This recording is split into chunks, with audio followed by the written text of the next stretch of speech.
Guys, welcome back to Medical Coding with Blue. Today's episode is all about, is artificial intelligence taking over medical coding? If you are brand new to my channel, welcome. I am Blue, I'm a medical coder. Okay guys, so artificial intelligence and medical coding. I often hear from new people who are thinking about pursuing the career field, or people who are in the school right now and they start hearing about artificial intelligence and they're like, are we going to be needed? Is our field going away? The short answer to this is no. We are not going anywhere. Medical billers, medical coders, health information professionals, we are not going anywhere. Let me explain. Artificial intelligence has been around for already over 2 decades when it comes to health information, right? It started to pick up steam in the early 2000s, all right, with the implementation of the electronic health record.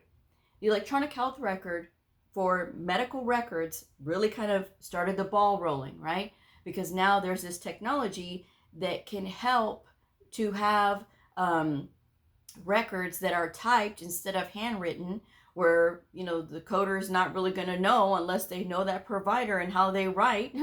Now everything is typed, so that made things a lot more easier. It also made for moving records a lot easier, because now we could have somebody to connect to the electronic health record and they would be able to see that person's medical record in it totally. And so that was very helpful. So as time has gone on, artificial intelligence has done its job. It is a tool. It is not meant to take the place of human beings and people who use it for just an assisted thing.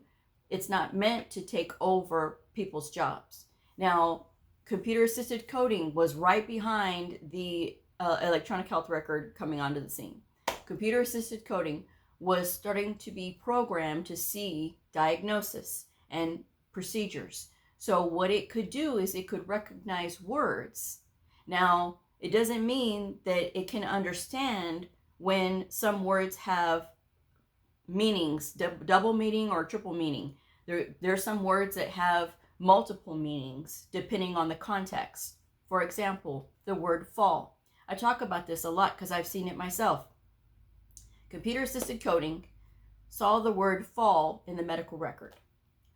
It immediately highlights it because it's looking now for an injury. However, in the context of this note, the provider was referring to fall in the season, not as an injury. So that's the thing right there, guys. When it comes to artificial intelligence, look at the name. Artificial intelligence. It's right there in the name. It is fake intelligence. It is programmed to gather up information and develop these algorithms, but that doesn't mean anything when it comes to the looking at a document and using critical thinking. This is where we are going to be needed, because every single doctor out there, MD, DO, every provider, PA, NP, all of these providers that are out there, therapists, right? Every single one of them documents differently. Why? Because every single one of them was taught differently, and every single patient that they see is unique. And so because of this very reason, there's going to be some times where providers are going to use jargon that is familiar to them but may not be familiar to somebody else. Okay? It may be based on slang in their area or slang in their industry, wherever they are treating their patients at. It just may be based on that. So there's a lot of things that go along with it. There's a lot of things that the electronic health record and computer assisted coding miss all of the time.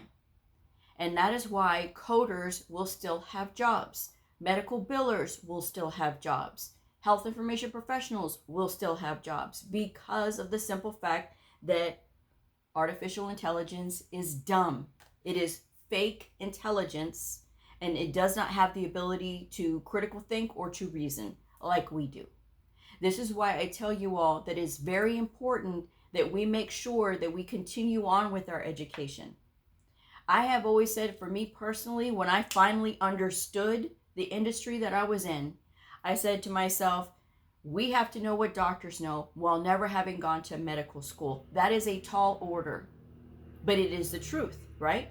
So when you think about this, we have to keep up.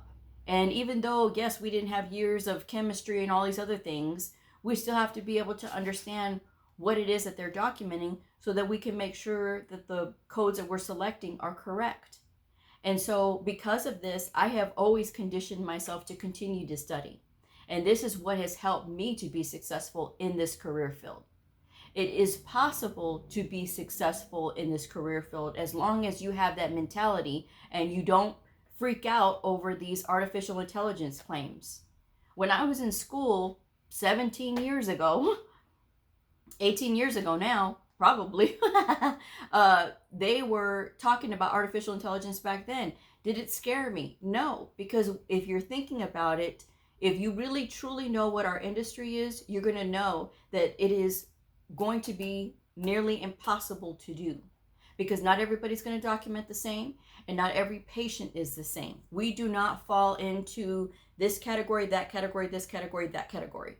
We can try to divide people who are more sickly versus less sickly, and then try to get these algorithms to figure out like who is more at risk for this or that.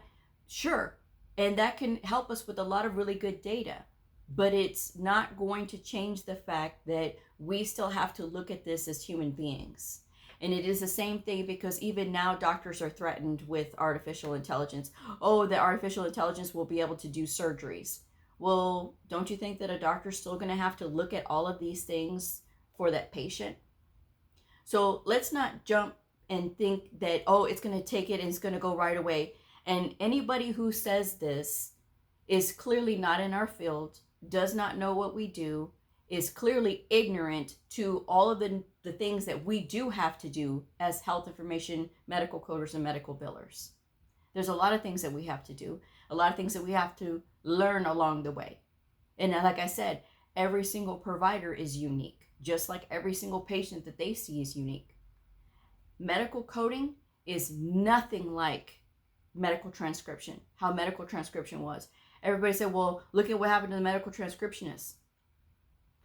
The medical transcriptionists knew that their time was coming to an end, and they knew it for years. They knew that their time was coming to an end because they saw the development of the software that could listen and then type out words. So they knew that was the beginning of the end. There was far long warning about that.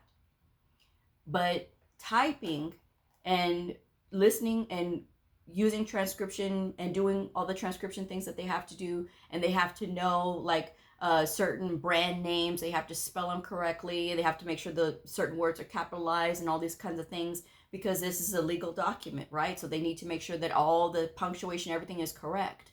So they knew when they started to have these things that could talk to text, that it was going to be the beginning of the end, right?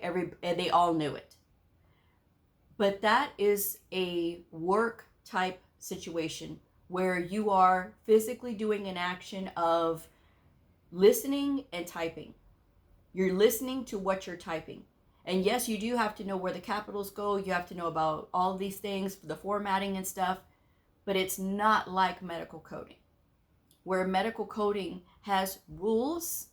We have rules about different situations, sequencing rules, when you have to pick up certain situations and when you don't, and when you have to pick up certain codes and what range of codes, when you're picking up definitive diagnosis versus picking up the symptoms, versus when you don't pick up symptoms versus when you do pick up symptoms.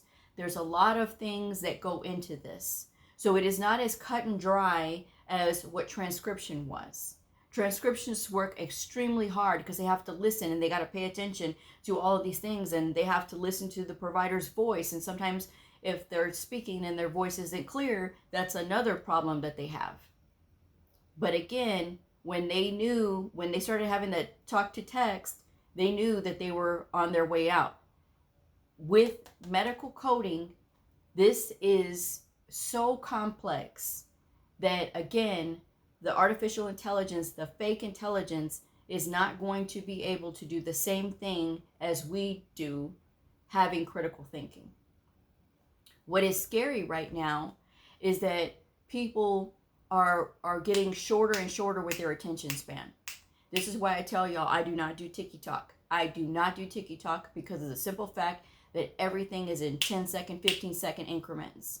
When you're getting that instant hit of dopamine from getting the bulk of the story and your brain doesn't have time to develop the beginning, the middle, and the end, it messes with your attention span. When it messes with your attention span, then all of a sudden your attention span goes from really long to really short.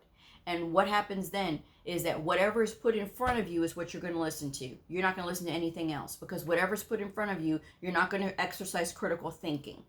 And that's what I want y'all to understand. That critical thinking is so important to what we do. It is literally one of the foundations to being successful in this business, is that you have to use critical thinking. And if you're not using critical thinking and you're just pushing through whatever codes are selected by the electronic health record, computer assisted coding, or the provider, that's when mistakes can happen. And I want y'all to understand this also. All of these shortcut ways and things like that, and not really looking and paying attention to what artificial intelligence is selecting, and you're just pushing things on through, guess what happens? It is the patients that are going to suffer the most, because they have to pay based on the procedures that are selected by the coder. If you don't understand what you're doing, and if you are just going along to get along, and you're relying solely on this artificial intelligence and not using it properly like the tool that it is meant to be, and you're just depending on it, well, then guess what happens? You start to forget things, and these patients are going to be charged excessively when they shouldn't be. And that's when errors are going to come back, and they're going to find them. And the provider's going to get financially penalized. That patient, hopefully, they're not going to go into bankruptcy because of all of these incorrect bills. So that's the thing that I want you guys to understand, that this field takes a lot of know-how, it takes a lot of knowledge, it is very complex. There's a lot of moving pieces to it. It is not a one-size-fits-all. This is not just dictating documentation. This is not just data entry. This is actually looking at the documentation, critically thinking, and figuring it out. That's what this industry is about. So again, people that are doing these artificial intelligence programs, these are people that are not in our industry. These are people that are computer software programmers. Those are those people. When you don't have knowledge or skill based on our industry, you have nothing to say to me, okay? Literally nothing to say to me, because of the simple fact that you don't know our industry. If you knew our industry, then you would know how expensive that critical thinking, artificial intelligence would be, right? It's not going to be cheap, and it is way, way down the road. Because if I would have listened to this garbage of people saying, oh, artificial intelligence is going to take over, if I would have listened to this 17 years ago, I would not be here. I would not be here today in this field. But I am still here, and we are still strong. And if you're going to let something as small as, oh, well, they said artificial intelligence is going to make this all go away. It's that easy to get you derailed from this career field, from pursuing it. Because again, people that often say those things are people that don't know about our industry. You have to know about our industry in order to be able to have any kind of strong message about artificial intelligence, okay?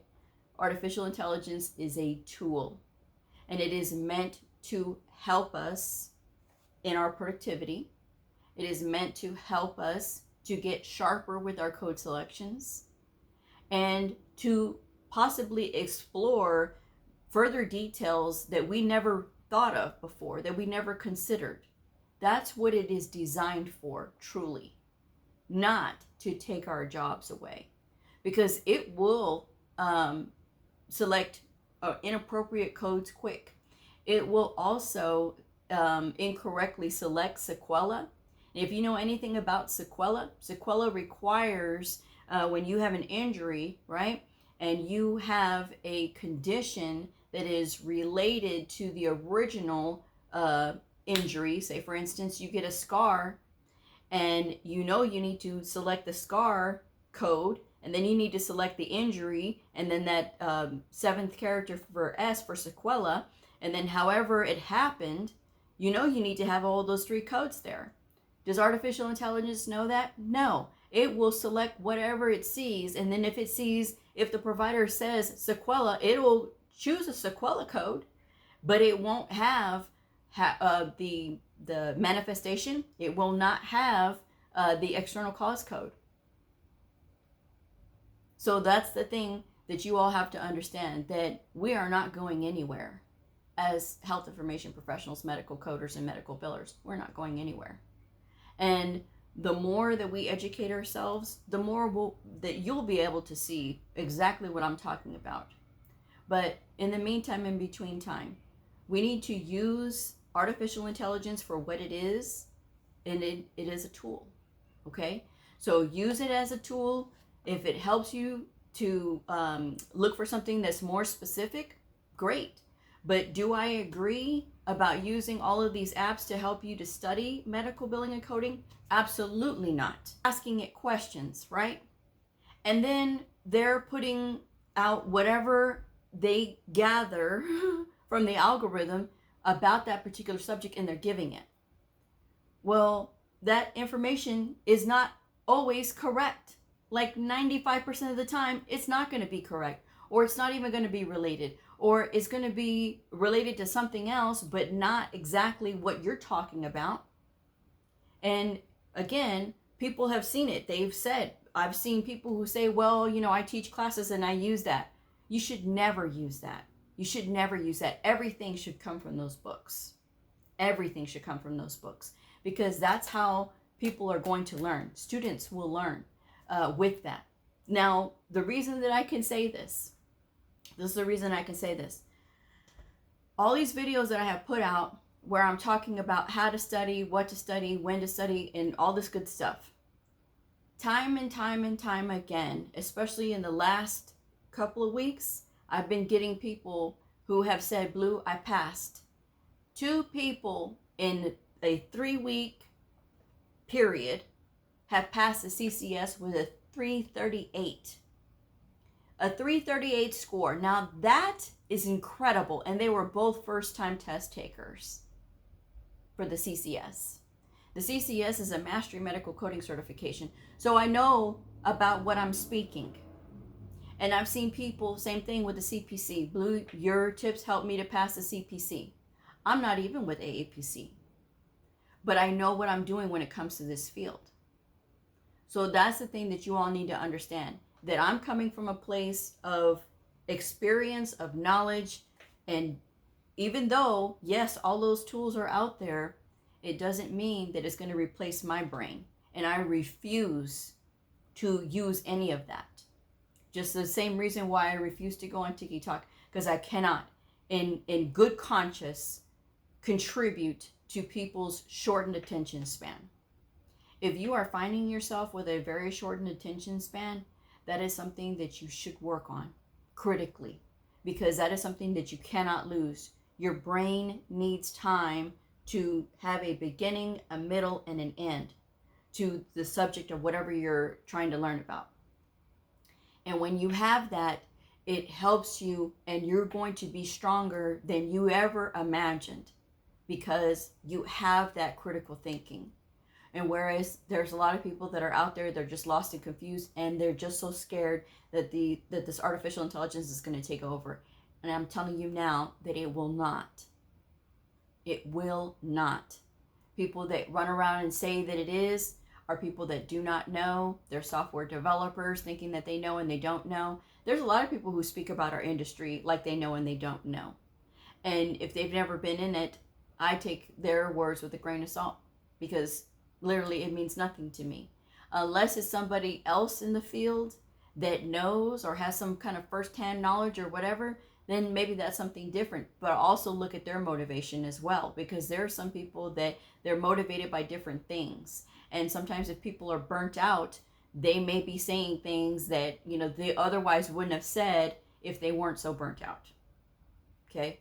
But I have said this from the beginning, in the inception of my channel, is that AI will not take us over. It will not replace us as health information professionals, medical coders, medical billers. It will not. That we still have to stand strong, and we have to make sure that we are developing our critical thinking skills, and that we are doing our research, that we are doing our studies, so that we can keep up with these providers. Because these providers still have to use their brain too. And they still have to think of all of these things, because even though they have the computer assisted coding to help them, or what is it that they have? It's the thing for providers where it can help them with different scenarios of like how to run different treatment plans and things like that. They have that, but they still have to think about like, okay, what do I do here? But again, using their system, they're able to come up with different ways. They still have to be able to think of those things. And they have to know what each one of those scenarios is going to do for this particular patient. And it is the same thing with their documentation. We are so critical to the whole revenue cycle, because what we push through and what we select is ultimately what is going to be the production capture for that provider. It is going to be what the patients will pay. It is what the hospital is going to be receiving for revenue based on what we select. All of these things are so important, and we are such a big part of that. And we must take this seriously. We must be serious about studying. And if reading and doing all that is not for you, if you feel like that, oh, it's so much and they don't want to pay, let me explain to you all something about this field. And we never speak about money and specifics on this channel. But what I will say is this. When you are coming into this field, you cannot expect a high salary. That is just ridiculous, because whenever you see those really high salary numbers, you're seeing where it says up to. Up to means that it is up to this amount once you have experience. Now, no, we're not going to make very little money, but where you start is not where you will stay. Okay? Where you start is not where you will stay. That is where you're going to begin to get your experience. You're going to get your exposure to the electronic health record. You're going to get your exposure to all of the artificial intelligence tools that are available at that facility. But it doesn't mean that that's where you're going to stay. And you are not limited to just those tools. You have your brain. And that's where you're going to start. Wherever you get your first job, moving on, you don't have to stay there. Your first job is not going to be your forever job. I say this a lot too, because even for me, when I started at the Cancer Therapy Research Center, that was not my forever job. I was there for 3 months and I moved on. And you can too. And if you say, well, no, I want to stay in this job for a year, you're the one who's limiting yourself. But before I go off on another subject, I just want to say this. We are not going anywhere. You don't have to be afraid of artificial intelligence.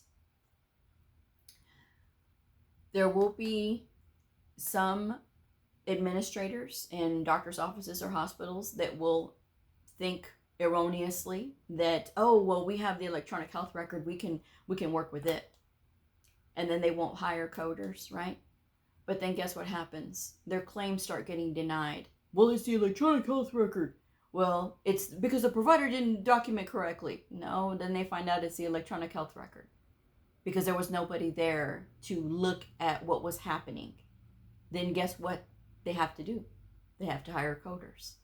We need somebody to actually look at this. We need somebody to actually come in and educate these providers so that they know what's going on with this coding stuff, because they're not designed or trained to be coders. They're designed and trained to be providers for the patients, not doing all the coding stuff. So that's when we come in. So there will always be people who will try to cheap out, but trust me, they will learn their lesson. They will. They will. And we just need to be arming ourselves with our knowledge, because a knowledgeable coder will get hired much faster than somebody who's just standing around not knowing what to do, rather than just getting in there and studying and reviewing their books and reviewing the guidelines so that they can make sure that they're understanding what's happening. Because our critical thinking will always surpass artificial intelligence. I'm just saying. With that said, we're going to go ahead and wrap this one up. Thank you guys so much for joining me. If the video helped you, please like, subscribe, and share. And I'll see y'all next time. Bye.